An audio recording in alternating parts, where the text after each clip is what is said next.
everyone, welcome to Life Joyfully Done. I'm Jen, and today I am finally getting back to some pin content.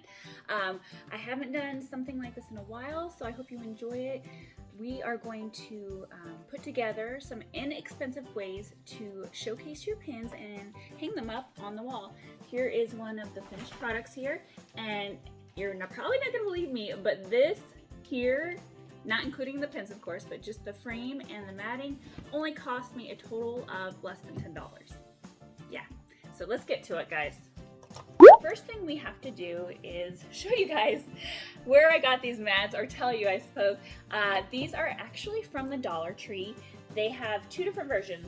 This super thick one, and it's actually supposed to be a floor mat, I guess. Very narrow, in my opinion, for that. So I saw it and immediately thought, oh my gosh, this could be a great mat for pins, because you can push the pin into it and it will stay. You don't have to put the backs on it. It's absolutely perfect. I mean, look at this. Oh, don't want to poke myself. It goes through almost all the way.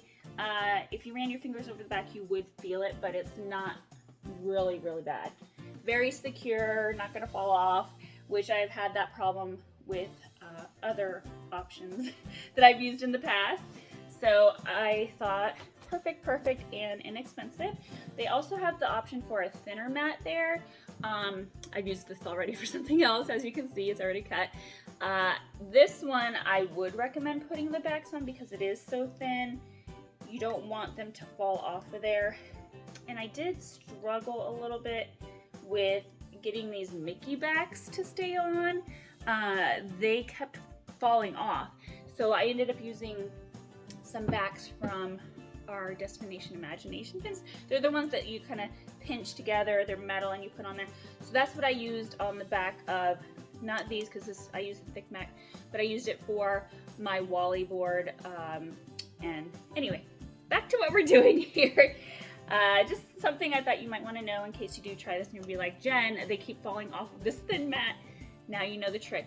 Get those metal clasps and you will be just fine. Alright, so now let's get into this. I've done enough talking and you guys are here to see how to make this. So what you start out with is, from the floating frame, they have this spacer in there that you can remove. If you do get a frame that does not have a spacer, like you get a regular shadow box one, the idea is the same, so just kind of bear with me, watch the whole thing and adapt it. If you have questions, put them in the comments, because I would be happy to help you figure this out so that you can display your pins instead of having them in a book, or even worse, like me, in tubs. Yeah. I'm trying to get the whole collection on the wall.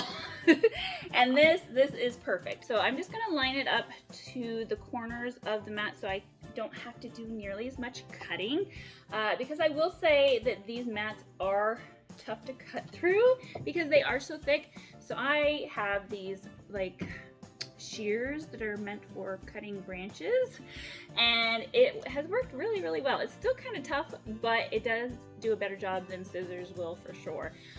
Another option might be like an X-Acto knife or something, but these worked for me.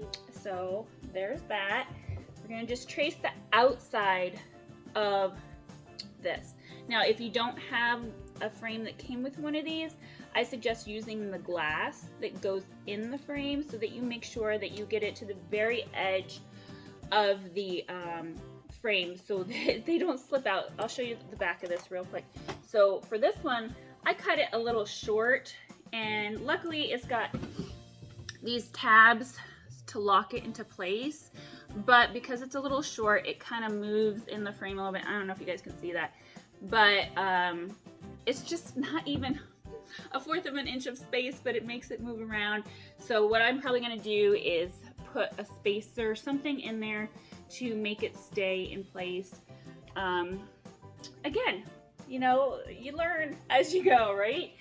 So anyway, what I am going to do, like I said, is just trace the outside of this, and you might have to trim it a little bit if it's not fitting into the frame.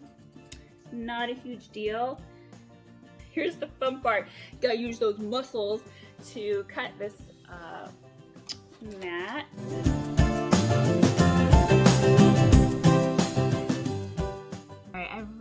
like the last little part that I need to cut, and thought it was important to show you guys that with this portion, when you're going, I don't know how you describe this, but with the grain maybe is what I'm trying to say, you're gonna want to take little snips, because if you try to put the whole blade under there, it's so difficult.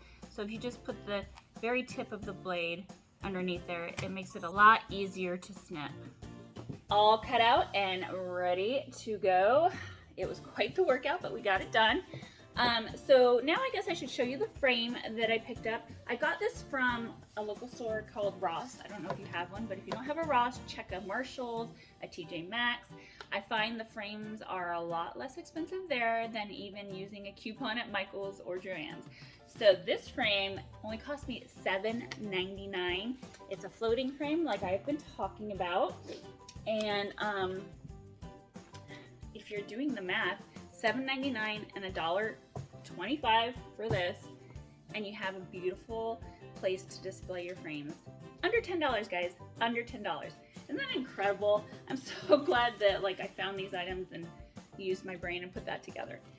If you're using the thinner mat, you might be able to use the spacer.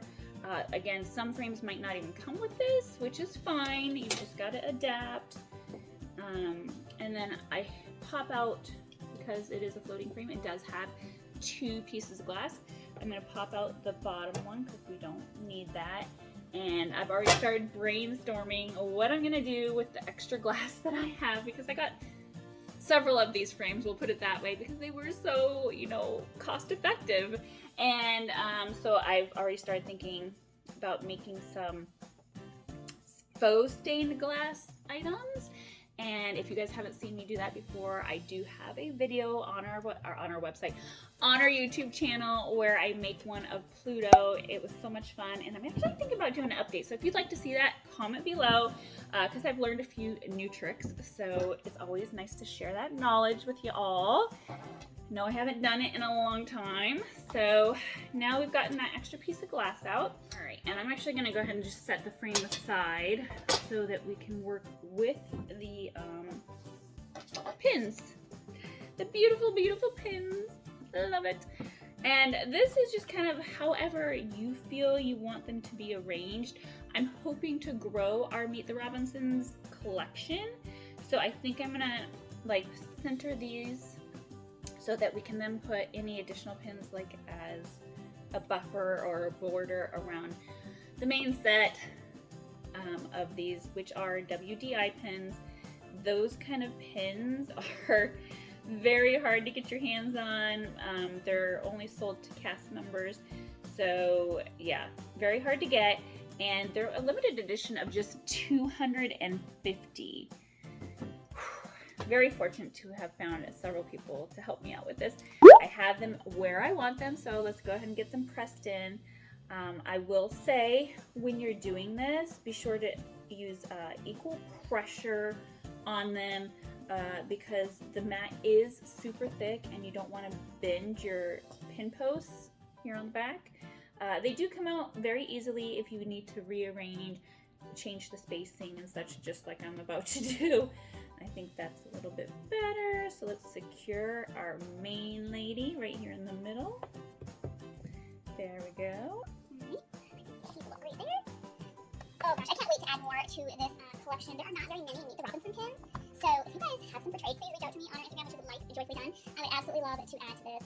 Such great pins. And I love that movie. Alright, well I think that looks good. And it'll look even better with more pins eventually.